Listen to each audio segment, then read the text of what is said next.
શું હાલચાલ છે મિત્રો? આજની વિડીયોમાં વાત કરીશું દેશ અને દુનિયાના 25 મહત્વના સમાચારો. સૌપ્રથમ વાત કરીએ તો ગુજરાતમાં હવામાન અને ચોમાસું. ગુજરાતમાં રેડ એલર્ટ આપવામાં આવ્યું છે. રાજ્ય પર 3 વરસાદની સિસ્ટમ સક્રિય થતા હવામાન વિભાગ દ્વારા આગામી 7 દિવસ ભારેથી અતિભારે વરસાદની ચેતવણી સાથે રેડ એલર્ટ આપવામાં આવ્યું છે. બીજી તરફ મિત્રો અમરેલીમાં પૂરની પરિસ્થિતિ સર્જાઈ છે. અમરેલીના લીલિયામાં શેત્રુંજી નદીના પૂરના પાણી વચ્ચે ફસાયેલા 9 પરપ્રાંતીય લોકોનું તંત્ર દ્વારા સફળ રેસ્ક્યુ કરવામાં આવ્યું છે. મિત્રો વાત કરીએ તો 5 નેશનલ હાઈવે કહી શકાય કે જે બંધ કરી દેવામાં આવ્યા છે. સૌરાષ્ટ્રમાં ભારે જળબંબાકારના કારણે અમરેલી અને આસપાસના 5 સ્ટેટ હાઈવેને વાહન વ્યવહાર માટે બંધ કરી દેવામાં આવ્યા છે. ત્યારે વાત થશે મિત્રો દક્ષિણ ગુજરાત ઉપર પણ પૂરનું સંકટ છે. તાપીના ડોલવણમાં 7 ઇંચ વરસાદ ખાબકતા અંબિકા નદી 2 કાંઠે વહેતી થઈ છે, જેનાથી સુરત અને નવસારી પર પૂરનું સંકટ તોડાઈ રહ્યું છે. મિત્રો વિજયનગરની પુણ્યશિલા નદી પણ 2 કાંઠે વહી રહી છે. સાબરકાંઠાના વિજયનગરમાં ભારે વરસાદના પગલે પુણ્યશિલા નદીમાં ઘોડાપૂર આવ્યા છે. ગીર સોમનાથનું ગામ પણ મિત્રો સંપર્ક વિહોણું બન્યું છે. માલણ નદીના પૂરના પાણી ઘૂસી જતા ગીર સોમનાથનું સુલતાનપુર ગામ બેટમાં ફેરવાઈ ગયું છે અને સંપર્ક વિહોણું બન્યું છે. મિત્રો અમદાવાદમાં પણ જળબંબાકારની પરિસ્થિતિ સર્જાઈ છે.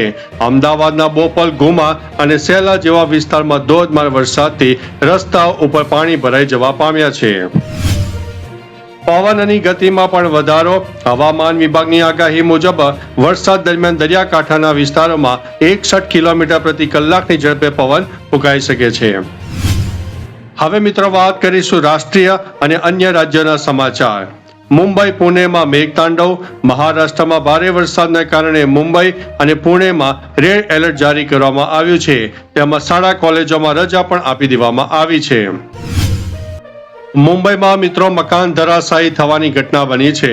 મુંબઈમાં ભારે વરસાદ વચ્ચે 3 માળની ઇમારત ધરાશાયી થતા 6 લોકોના કરુણ મોત થયા છે. મુંબઈ પુણે રેલ વ્યવહાર ઠપ. કર્જત લોનાવાલા પાસે રેલવે ટ્રેક પર ભેખડો ધસી પડવાને કારણે ટ્રેન વ્યવહાર ખોરવાયો છે. રામ મંદિર ટ્રસ્ટની બેઠક. અયોધ્યા રામ મંદિર ટ્રસ્ટમાં મોટા બદલાવના સંકેત વચ્ચે આજે ચંપતરાય અને અનિલ મિશ્રાના રાજીનામા અંગે મહત્વની બેઠક યોજાશે. ગાંધીનગર આપ પાર્ટીના ઉપવાસ. ગાંધીનગર સત્યાગ્રહ છાવણી ખાતે આમ આદમી પાર્ટીના નેતાઓ ઈસુદાન ગઢવી અને ગોપાલ ઇટાલિયા ખેડૂતોના મુદ્દે ઉપવાસ ઉપર બેસશે. સીબીઆઈની મોટી કાર્યવાહી. રિલાયન્સ કેપિટલના પૂર્વ સીએફઓ અમિત બાપનાની સીબીઆઈ દ્વારા ધરપકડ કરવામાં આવી છે અને 4 દિવસના રિમાન્ડ મંજૂર કરવામાં આવ્યા છે. હવે મિત્રો વાત કરીશું બિઝનેસ અને આર્થિક સમાચારની. સોનાના ભાવમાં ઘટાડો. સ્થાનિક બજારમાં સોનાના ભાવમાં ઘટાડો થયો છે, જેનાથી ગ્રાહકોને થોડી રાહત મળી રહી છે. Bharat Israel trade deal. Bharat અને ઇઝરાયલ વચ્ચે નવી મુક્ત વ્યાપાર સમજૂતી આજથી અમલમાં આવી છે, જે વેપારને વેગ આપશે. શેર બજારમાં તેજી. અઠવાડિયાના પ્રથમ દિવસે જ ભારતીય શેર બજાર તેજી સાથે ખુલ્યું છે. સેન્સેક્સમાં 300 થી વધુ પોઈન્ટનો ઉછાળો જોવા મળી રહ્યો છે. ઇથેનોલ બ્લેન્ડિંગથી ફાયદો. દેશમાં પેટ્રોલ સાથે ઇથેનોલ બ્લેન્ડિંગ વધારવાના કારણે વિદેશી હુંડિયામણની રેકોર્ડ બ્રેક બચત થઈ હોવાના અહેવાલ મળી રહ્યા છે. આંતરરાષ્ટ્રીય સમાચાર. અમેરિકામાં ગુજરાતીઓ ઉપર આફત. ઓહાયો અને ન્યૂ જર્સીમાં મોટેલમાં લાગેલી આગની અલગ અલગ ઘટનાઓમાં નડિયાદના એક જ પરિવારના સભ્યો સહિત 3 ગુજરાતીઓના મોત થયા છે. અમેરિકામાં આઈસની કડક કાર્યવાહી. ઇમિગ્રેશન એન્ડ કસ્ટમ એન્ફોર્સમેન્ટ એટલે કે આઈસ દ્વારા 5 દિવસમાં 10,000થી વધુ ગેરકાયદેસર ઇમિગ્રન્ટની ધરપકડ કરવામાં આવી છે. પાકિસ્તાનમાં બસ દુર્ઘટના.